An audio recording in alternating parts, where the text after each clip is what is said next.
10-15 M പിമാരുടെ മാറ്റം ഏതെങ്കിലും രീതിയിൽ മുന്നണിയെ ബാധിച്ചാൽ ബില്ലുകൾ പാസ്സാകാത്ത അവസ്ഥയാണ് ഇപ്പോൾ ഉള്ളത്.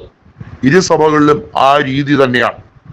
അതിൽ തന്നെ രാജ്യസഭയിലാണ് BJP കൂടുതൽ പ്രതീക്ഷ വെച്ച് പുലർത്തുന്നത്. ലോക്സഭയിൽ എന്തും സംഭവിക്കാം എന്നുള്ളത് BJPക്ക് അറിയാം. കാരണം തെരഞ്ഞെടുപ്പ് കമ്മീഷനെതിരെയുള്ള പരാതി ഉൾപ്പെടെയുള്ള കാര്യങ്ങൾ BJPക്ക് ഒരുപക്ഷെ തിരിച്ചടിയായേക്കും.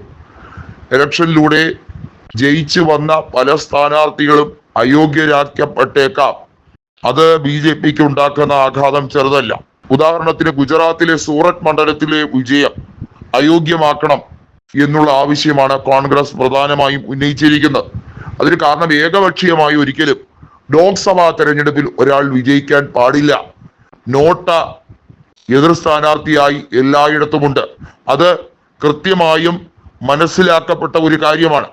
അങ്ങനെ ഒരു സംവിധാനം ഇരിക്കെ എങ്ങനെയാണ് ഏകപക്ഷീയമായ തെരഞ്ഞെടുപ്പ് സംഭവിക്കുന്നത്? ഇത്തരത്തിലുള്ള പല കാര്യങ്ങളും അവിടെ പ്രധാനമായും വരികയാണ്. ലോക്സഭയിലും രാജ്യസഭയിലുമായുള്ള കേവല ഭൂരിപക്ഷം NDAക്ക് ഉള്ളത് കൊണ്ട് തന്നെ സുപ്രധാന ബില്ലുകൾ അവരുടെ ഇഷ്ടാനുസരണം പാസാക്കിയെടുത്ത് രാഷ്ട്രപതിയെ കൊണ്ട് എങ്ങനെയാണോ റബ്ബർ സ്റ്റാമ്പിന്റെ പ്രവർത്തനം എന്നതുപോലെ ഒപ്പിട്ട് വാങ്ങലാണ് നാളെ ഇതുവരെയായി കണ്ടുകൊണ്ടിരുന്നതെങ്കിൽ ആ ചിട്ടവട്ടത്തിന് മാറ്റം ഉണ്ടായി കഴിഞ്ഞിരിക്കുന്നു.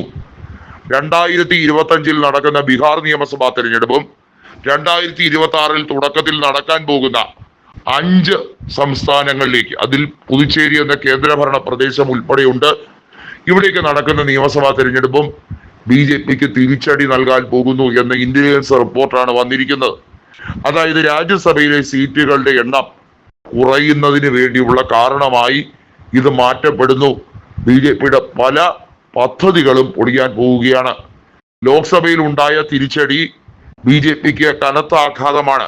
BJPയുടെ ചിന്തകളെ, ഭരണഘടനയെ അട്ടിമറിക്കാൻ വേണ്ടിയുള്ള 4/3 ഭൂരിപക്ഷം BJPക്ക് നൽകണം എന്ന നരേന്ദ്രമോദിയുടെ അഭിപ്രായം ജനങ്ങൾ കാറ്റിൽ പറത്തുകയാണ് ചെയ്തത്. രാജ്യസഭയിൽ കേവല ഭൂരിപക്ഷം NDAക്ക് ഉണ്ട്, BJPക്ക് എന്നാൽ അപ്പോഴുമില്ല. അടിസ്ഥാന ഫെഡറൽ തത്വങ്ങൾ ഒന്നും തന്നെ പാലിക്കാത്ത BJPക്ക് ഇതിലും വലിയ പ്രഹരം സുപ്രീം കോടതി നൽകാൻ കൂടിയിരിക്കുന്ന ഘട്ടമാണിത്. തെരഞ്ഞെടുപ്പ് കമ്മീഷന്റെ EVM സംവിധാനത്തെ നിർത്തലാക്കണം, വികസിത രാജ്യങ്ങളുടെ മാതൃക സ്വീകരിക്കണം എന്നീ ആവശ്യങ്ങളാണ് ഇന്ത്യ മുന്നണി പ്രാരംഭഘട്ടത്തിൽ ഉന്നയിച്ചിരിക്കുന്നതെങ്കിൽ അത് കുറച്ചുകൂടി മാറി തെരഞ്ഞെടുപ്പ് പ്രക്രിയയിൽ ഉണ്ടാക്കേണ്ട മാറ്റമാണ്. ഒരു ഘട്ടത്തിലും സംസ്ഥാന തെരഞ്ഞെടുപ്പോ ലോക്സഭാ തെരഞ്ഞെടുപ്പിലോ ഏകപക്ഷീയമായ വിജയം അനുവദിക്കാൻ പാടില്ല.